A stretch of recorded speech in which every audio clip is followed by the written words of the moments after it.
My parents tried to forge Grandpa's will for themselves. Instead, I saved the ranch and built the empire they're desperate to join. I, a 17-year-old male, grew up basically invisible in my own house, not the cool ghost type that people notice, just the kind nobody gives a crap about. For real, 17 years, and I felt like some random roommate they got stuck with. My parents had their perfect child, my sister, a 19-year-old female. Straight A's, goes to some fancy law school that costs a ton of money, and my parents made sure she got everything. A new iPhone every year, expensive clothes, even a brand new Jeep for her 18th birthday. Me? If I wanted anything at all, I had to work my a-hole off for it. I've been working since I was 15, stocking shelves at the grocery store, making sandwiches at this local deli, not because I wanted fancy stuff, but because if I didn't buy my own things, I'd still be wearing the same crappy jeans from middle school. That's not exaggerating. My growth spurt hit, and my parents were like, figure it out yourself, while my sister got a whole new wardrobe. Every time I asked for literally anything, my parents had one answer: we need to focus on your sister's future. It wasn't just money either. When she had a bad day, everyone had to be super careful not to upset her more. If I had a bad day, nobody even noticed. I could come home looking like complete garbage, and my mom would just ask if I remembered to pick up milk. My sister got to choose where we ate, what we watched, everything. My opinion meant exactly jack squat in that house. The favoritism was so obvious it was almost funny. Like, my sister would get sick, and suddenly my mom was making homemade soup and buying special tissues. I got sick once, and my mom left cold medicine outside my door and told me not to spread my germs. Thanks for the love, Mom. Dinner conversations were the worst.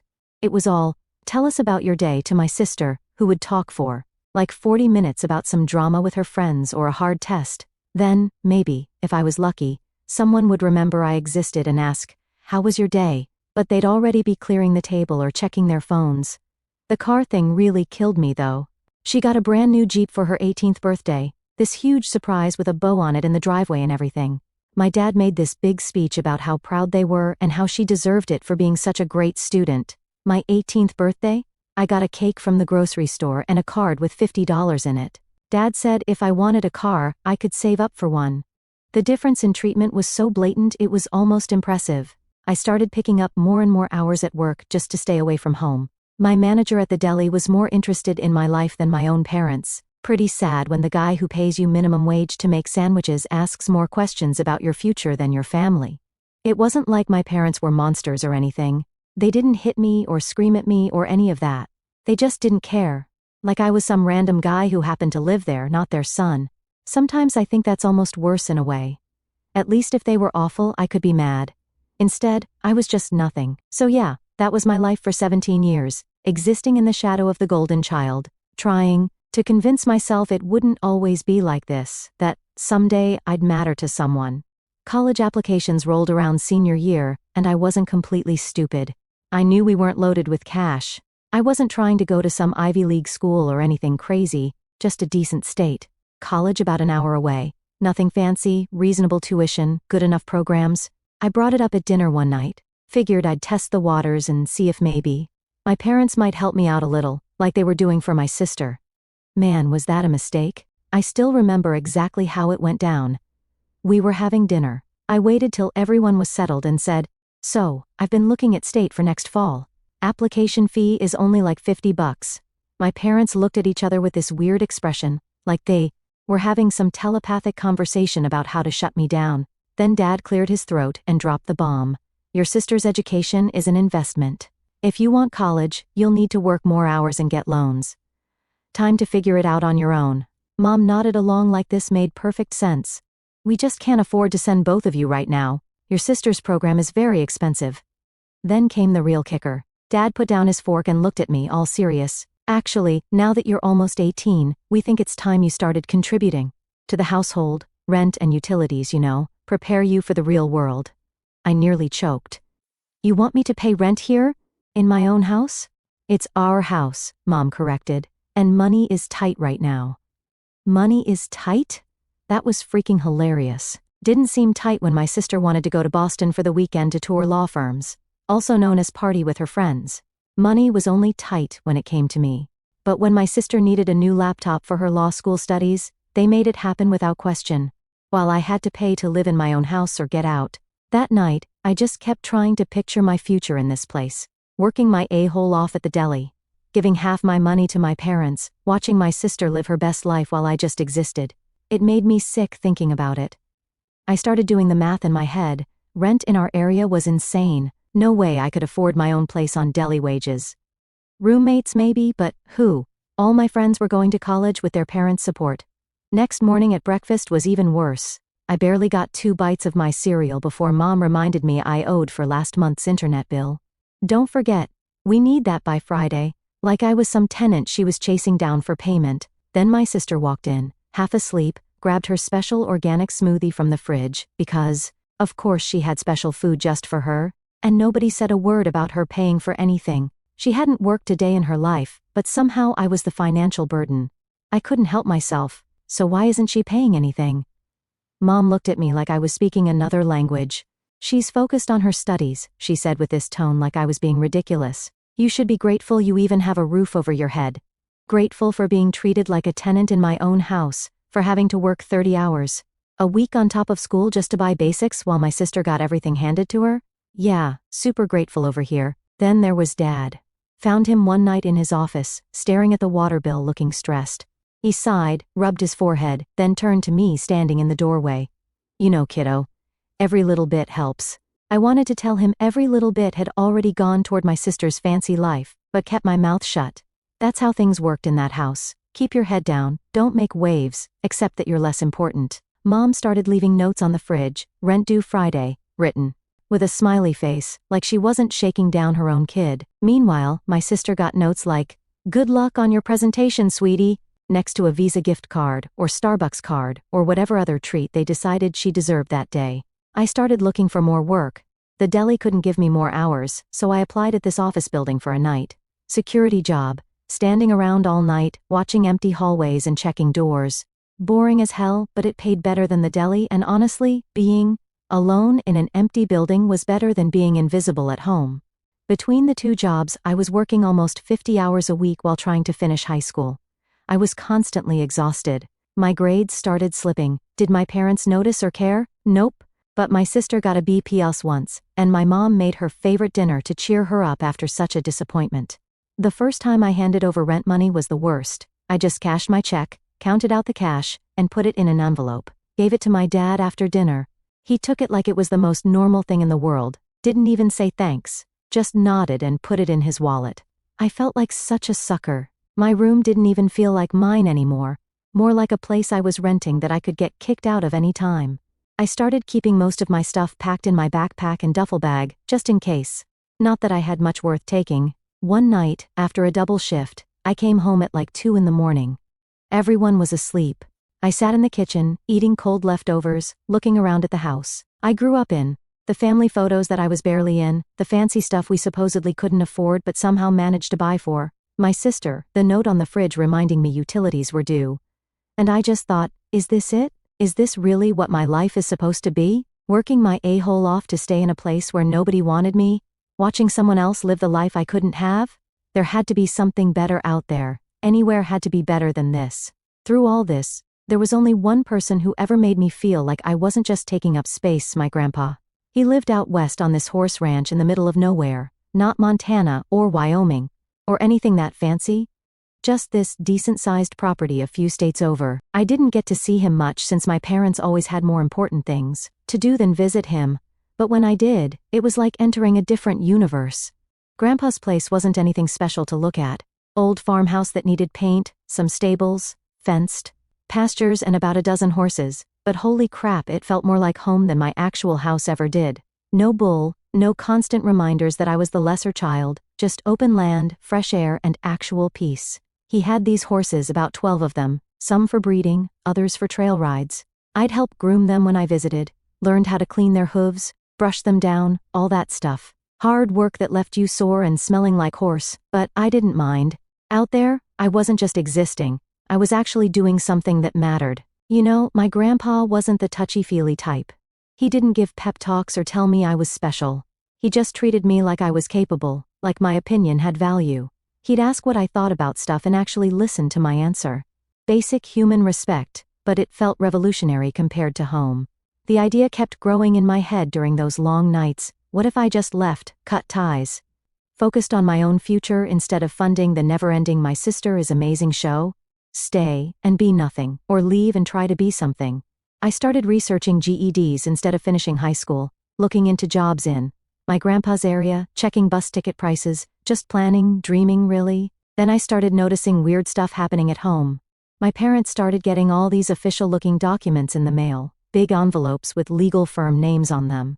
They'd quickly hide them whenever I walked in, started having these hushed conversations that stopped the second I entered the room. Something was definitely up. At first I thought maybe they were getting divorced or something. That would explain the legal papers and the secrecy, but they weren't. Fighting more than usual, and they still presented a united front when it came to favoring my sister and treating me like the help. One night, I came home early from my security shift because the building had a power outage from a storm, and they sent everyone home. It was like 1 in the morning instead of my usual 6 in the morning. My parents were in the kitchen with a stack of papers, talking in low voices. I stopped outside the door when I heard my grandpa's name. "He'll never know," my dad was saying. His eyesight is so bad these days, he can barely read the newspaper without a magnifying glass. "But what if he asks someone else to look at it?" my mom asked. She sounded nervous, which was weird for her. "Who? He lives alone in the middle of nowhere. By the time anyone figures it out, it'll be too late. The deal will be done." I froze in the hallway. Were they talking about what I thought they were talking about? Something to do with my grandpa that he wouldn't know about? That didn't sound good at all. Dad continued, "Look, the developer needs an answer by the end of the month. This is how we guarantee her future. Her tuition's not going to pay itself, and this deal sets her up for life. We owe it to her, after everything we've sacrificed." My mom sighed. "I just don't want any trouble. Your father worked hard for that land, and now it can work for us."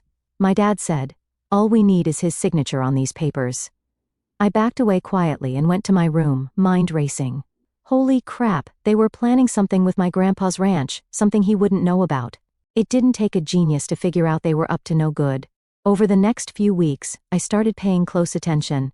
My parents were acting strange, whispering, hiding mail, taking random day trips they wouldn't explain. My sister seemed in on it too, suddenly asking about grandpa's health and property out of concern. I started snooping. Yeah, I know, invasion of privacy and all that, but something felt seriously wrong. I checked the mail before they got home whenever I could, looking for clues. Started listening at doors like some spy movie character.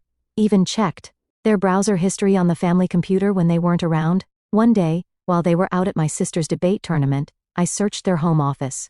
Probably wrong, but I was way past caring at that point. Hidden in Dad's desk drawer, I found copies of what looked like legal documents, property transfers, power of attorney forms, and what looked like a new will for my grandpa, all dated recently. I'm no lawyer, but even I could tell this was sketchy as hell. The documents basically transferred ownership of the ranch to my parents. There were sticky notes on some pages saying signature needed here with little arrows, and, yeah, there was my grandpa's signature on some already. But something was off about it. I'd seen his handwriting on birthday cards. This wasn't quite right. I took photos of everything with my phone and put it all back exactly how I found it. That night, I researched what the documents meant. Holy crap, they were trying to transfer Grandpa's ranch into their names. The signatures looked like Grandpa's, but they were forgeries. My parents were actually committing fraud, like real criminal fraud. I called this kid I knew from school whose dad was a lawyer. Didn't tell him details, just asked hypothetical questions about forged documents and property transfers. What he told me confirmed my suspicions. My parents were trying to steal Grandpa's ranch through forged paperwork. But why now? After some digging online, I found out why the sudden rush. A developer was buying up land in Grandpa's area for some resort project. His ranch had suddenly become worth serious money. My parents must have caught wind of this somehow. I was beyond pissed, but I knew I couldn't just confront them. They'd deny everything, destroy the evidence, and I'd have no proof. I needed to be smart about this. Instead of confronting them, I started casually mentioning Grandpa more often. Wonder how Grandpa's doing with those horses, I'd say, watching their reactions. Every time, they'd exchange this guilty look before changing the subject. I also noticed other weird stuff, like my dad practicing Grandpa's signature on scrap paper. Caught him once, and he quickly crumpled it up, saying he was just doodling. Sure, Dad, just randomly doodling your father's signature. Totally normal. The more I discovered, the more I realized I needed to warn my grandpa, but I had to be careful. If my parents suspected I knew, they might speed up their plan. So, I played dumb, acted normal, all while trying to figure out how to stop them. Then they dropped this bombshell on me. We were all going to visit Grandpa soon, a family trip. This was weird because they never wanted to go there before. Now they were insistent that we all go, including my sister, who normally complained about the smell and nothing to do with the ranch. This was it. They were going to try to get him to sign those papers in person, and I was the only one who could stop them. The days leading up to our family trip to Grandpa's ranch were nerve-wracking as hell. I felt like I was living in some crappy spy movie trying to act normal, while knowing my parents were planning something seriously messed up. Had to keep reminding myself not to stare at them or act weird. Not easy when you know your folks are literal criminals. I kept collecting evidence. Whenever they weren't home, I'd check their office for new documents. Found a few more papers, including something that looked like a script. Actual talking points for how to convince Grandpa to sign stuff. They'd written out this whole sob story about needing money for my sister's law school and how they were struggling financially. My sister was definitely in on it too. Caught her on the phone with Mom saying, "So, I just need to distract him while you guys do the paperwork thing? Dad says if this goes through, law school's covered for the next 2 years, plus maybe a down payment for my apartment. Real nice family I've got, right?" Using the golden child as a distraction while they rob Grandpa blind. The night before our trip, I overheard them in their bedroom. "What if he wants to read the papers himself?" Mom asked. "We've been over this," Dad said, sounding annoyed. "I'll tell him it's just routine estate planning stuff that his lawyer recommended. Too complicated to bother with the details. He trusts me." That's when it really hit me how messed up this was. They were using Grandpa's trust against him. His own son planning to steal from him. Made me sick. On the morning we left, they were both super cheerful, like we were going on some awesome vacation instead of a fraud mission. Mom even packed Grandpa's favorite cookies. "Nice touch, right? Here's some cookies while we steal your life's work." The car ride was tense for me, but my parents were chatty, making plans and talking about the great investment opportunity they were considering. My sister kept asking if the ranch had decent cell service, real concerned about the important things in life. I spent the drive looking out the window, trying to figure out what to do. I had the evidence on my phone, but would Grandpa believe me over his own son? Would he even understand what was happening? The guy was in his 70s and lived alone. What if he just trusted my dad and signed whatever they put in front of him? When we pulled up to the ranch, Grandpa was waiting on the porch. He looked genuinely happy to see us, which made everything worse. He had no idea what was coming. My parents were acting super nice, helping with chores, praising the ranch, asking about the horses.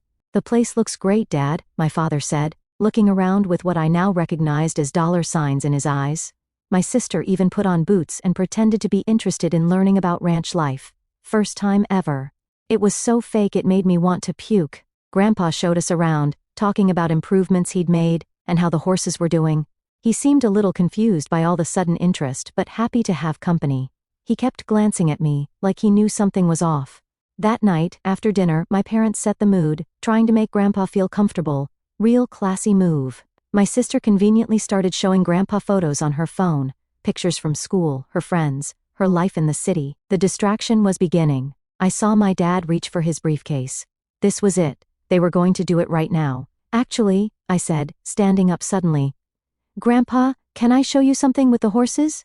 I noticed the bay mare was favoring her left front leg. Everyone looked startled. This wasn't part of the script. "Right now?" my mom asked, shooting me a look. "It'll just take a minute," I said. "Better check it before it gets dark." Grandpa nodded and got up. "Good eye, kid, let's take a look." As we walked out to the stables, I could feel my parents' eyes burning into my back. They were pissed, but couldn't say anything without seeming suspicious. Once we were alone in the stable, I turned to Grandpa. "There's nothing wrong with any horse." He raised an eyebrow. "Figured as much." "What's going on, kid? You've been jumpy since you got here." I took a deep breath. This was it. "Grandpa, Mom and Dad are trying to scam you. They've got papers in there for you to sign that would transfer ownership of the ranch to them. They're planning to sell it to a developer." His face didn't change much, just a slight tightening around the eyes. "That's a serious accusation." "I know. And I have proof." I pulled out my phone and showed him the photos I'd taken of the documents. "See these signatures? They're practicing forging your signature. They've got all these papers about property transfers and power of attorney." He studied the photos, scrolling through them slowly. "Why would they do this now? They've never cared about the ranch before. Because of the resort development, I said. The land is worth millions now. They want to cash in, pay for my sister's law school, buy a new house, whatever. They don't care about the ranch or the horses or you. He was quiet for a long time, looking at the horses in their stalls. The bay mare nickered softly at him. You know, he finally said, I always wondered how you turned out so different from them. That caught me off guard. What do you mean? Decent, honest. He looked at me. You could have gone along with it. Probably would have gotten something out of the deal. I shook my head. That's not who I am. He nodded. No, it's not. He handed my phone back. Thank you for telling me. Let's go back inside. Wait, what are you going to do? I asked, suddenly panicked. Was he just going to confront them? Would they deny everything? Nothing tonight, he said calmly. Tonight, we're going to go back in there and act normal. Tomorrow, we'll deal with this. Trust me. So that's what we did. Went back inside, where my parents had the papers laid out on the dining table, ready for their big scam. Grandpa acted like nothing was wrong, told some stories about the ranch, asked about people back home. My parents were visibly impatient but trying not to show it. We should discuss those estate planning documents, my dad finally said, gesturing to the papers. Just some routine stuff my lawyer recommended. Tomorrow, Grandpa said firmly, too tired for paperwork tonight. These old eyes need rest. The look on my parents' faces was priceless, frustrated but trying not to push too hard.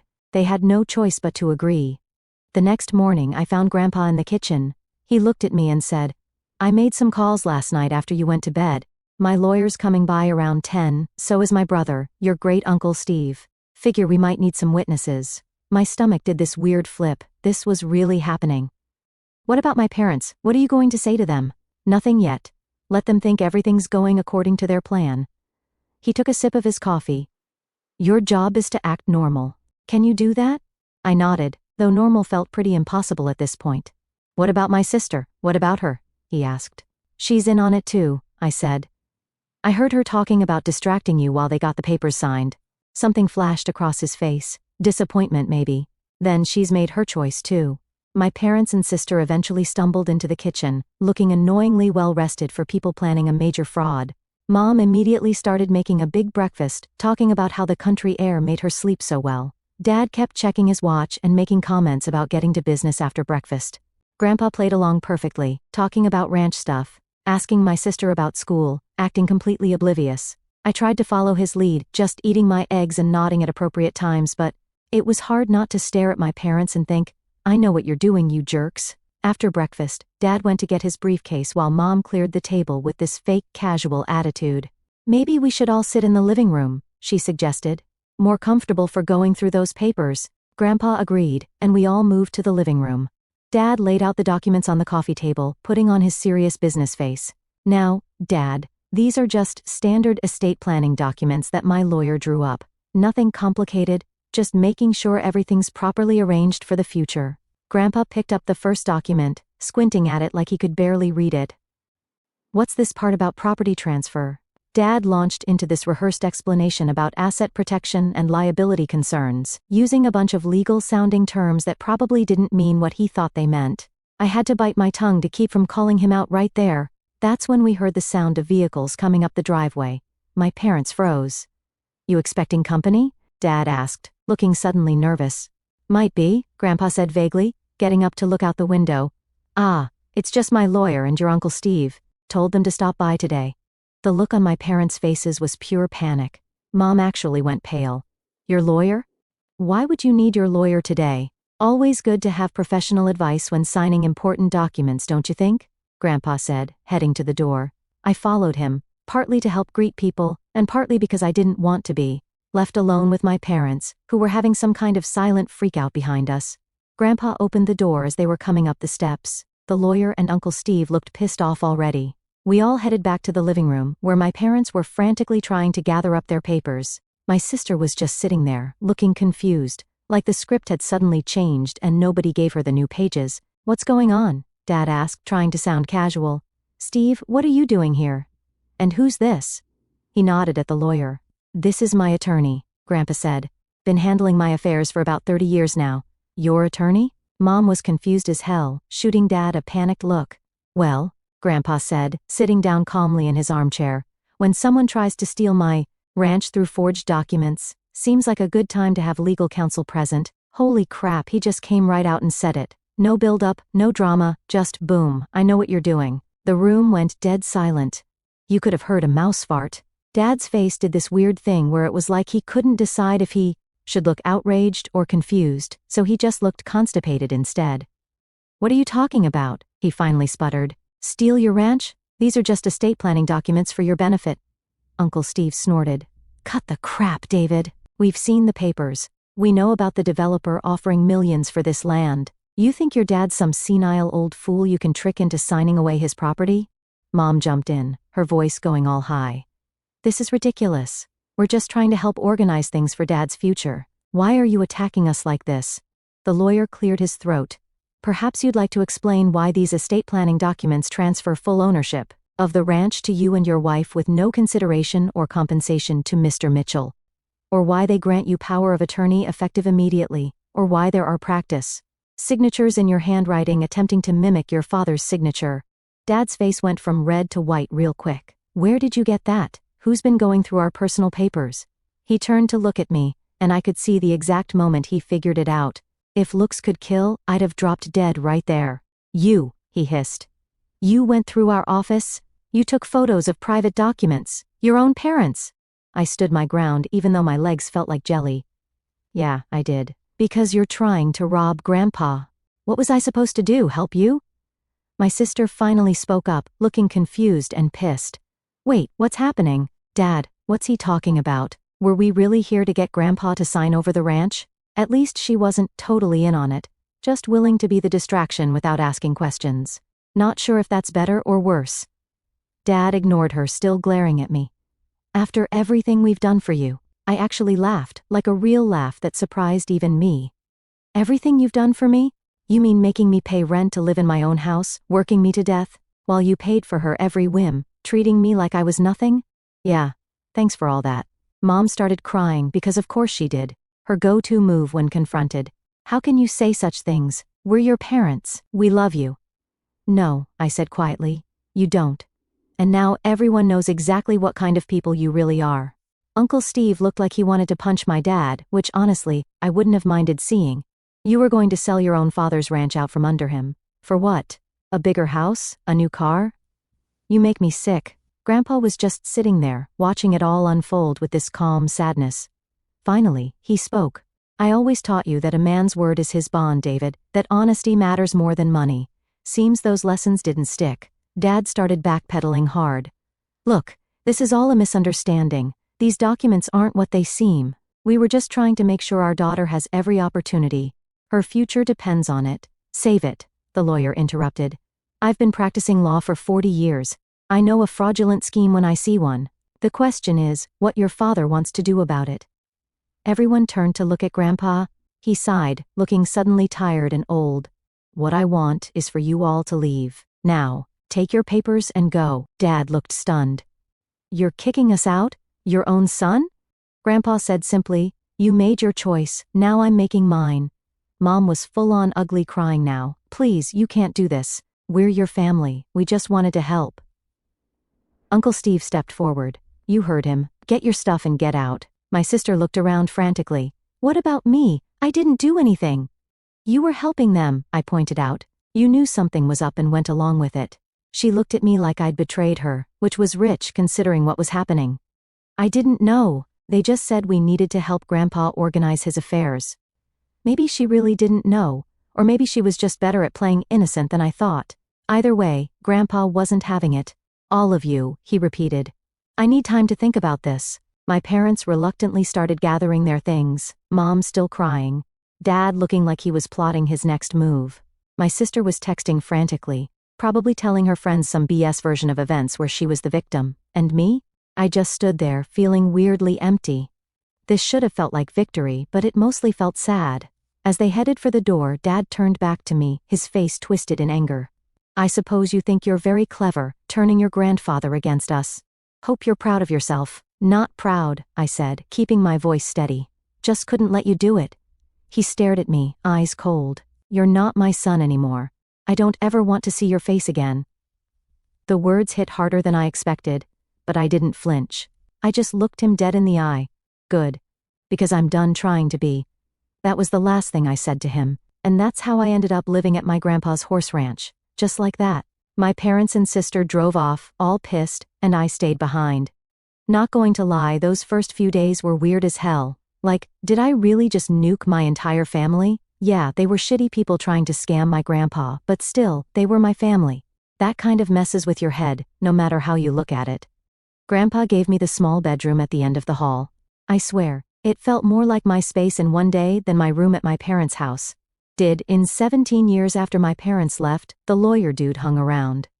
Talking with Grandpa about legal precautions and stuff, basically making sure my parents couldn't try some other sneaky crap to get the ranch. Uncle Steve offered to drive back to my parents' place with me to get my stuff, but honestly, there wasn't much I gave a crap about. I can buy new stuff, I told him. Don't really want to see them right now, or ever, but I didn't say that part out loud. Uncle Steve nodded like he totally got it. Your grandpa's got money put away. He's not rich, but comfortable. He'll make sure you're good. The idea that someone wanted to take care of me without making me feel like a burden was weird as hell, like a completely foreign concept in my life. After everyone left, it was just me and Grandpa. We sat on the porch that evening, watching the horses in the pasture. Neither of us were big talkers, so we just sat in silence for a while, which was actually pretty nice. Then he turned to me. So, what's your plan now? You want to finish high school out here? Got a decent school in town, nothing fancy, but they teach you what you need to know. I hadn't really thought that far ahead. All my focus had been on stopping the scam. I guess so. Not sure what else to do, he nodded. You can stay here as long as you want, work the ranch with me, go to school, figure out your next steps, no rush. No rush, no demands for rent. No constant reminders that I was a burden. Just an open invitation to exist in a space where I was actually welcome. Freaking wild concept. What about college? I asked. My parents made it pretty clear they weren't paying for anything. Grandpa actually laughed. Kid, I might live in the middle of nowhere, but I'm not broke. I've been setting aside college money for you since you were born. Your dad never asked about it, and I never offered. Figured he'd hit me up when it was time. Guess he found another way to try to get my money. I just stared at him. You have college money for me? Just sitting there all this time? Yep, not enough for some fancy private school, but enough for state university if that's what you want. Or trade school, or whatever else you decide to do. I felt like someone had slapped me, but in a good way. All those extra shifts, all that stress about how I'd pay for college, and this whole time, there was money waiting for me. Just another thing my parents had kept from me.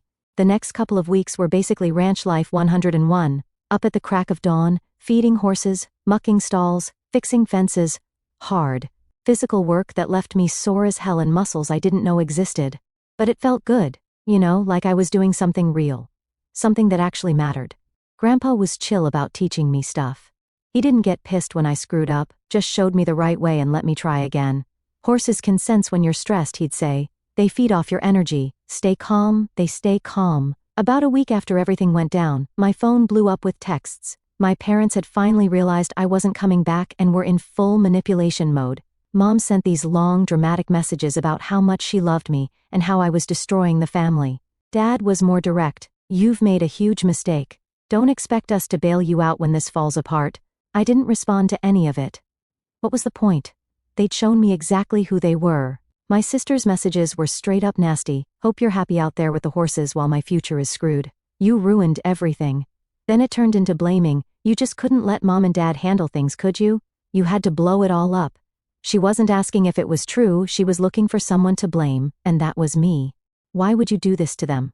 To me? Like I was the one who started the scam. I finally sent her one message. Ask them about the developer offering millions for the land. See if they tell you the truth. Never heard back after that. Guess she got her answer, or maybe just didn't want to face it. Word got around to the extended family about what went down. Most took Grandpa's side, especially after they heard about the forged documents. A few blamed me for causing trouble and disrespecting my parents. Uncle Steve told them where they could shove their opinions. I liked that dude more and more. Starting at the local high school was weird. Small town, everyone knew everyone. And then there was me, the new kid with an interesting backstory. I made a few friends. Nothing super deep, but enough to avoid eating lunch alone. Grandpa introduced me to the ranch's clients, telling them I was his new ranch hand and learning the ropes. A month in, he sat me down with a stack of papers and said it was time to learn the business side of things. Turns out, the ranch wasn't just about riding horses and feeding them hay. It was legit work, money coming in from lessons, trail rides, boarding fees, and a breeding program. Plus there was over 200 acres of land that developers were eyeing like it was gold. By senior year, I was basically running the place. School during the day, ranch work mornings and evenings. Weekends were packed with lessons and trail rides. My parents tried reaching out, but I ignored them. Uncle Steve kept me updated on the family drama, but I didn't care. After graduation, Grandpa and I expanded the business, built an indoor arena, started a therapy program, and actually doubled our income in 2 years. 5 years later, it's wild thinking about how it all went down. The ranch seriously saved my life. Now I'm running the whole thing. Grandpa helps here and there, but at 75, he's mostly kicking back while I handle the day-to-day. We've got 8 employees, the therapy program helps dozens of kids every month. And last year, we even hosted some small rodeos that pulled in good money. My parents tried showing up unannounced last Christmas, probably hoping to guilt their way back now that the ranch is worth more. Uncle Steve was visiting, and straight up told them to get off the property or he'd call the sheriff. Most satisfying thing ever. Grandpa says I saved the ranch, but we both know it saved me. Funny how that works. My parents spent years making me feel like nothing, but I was the only one who stood up and stopped their crap. That's worth more than any inheritance. Thank you guys for reading.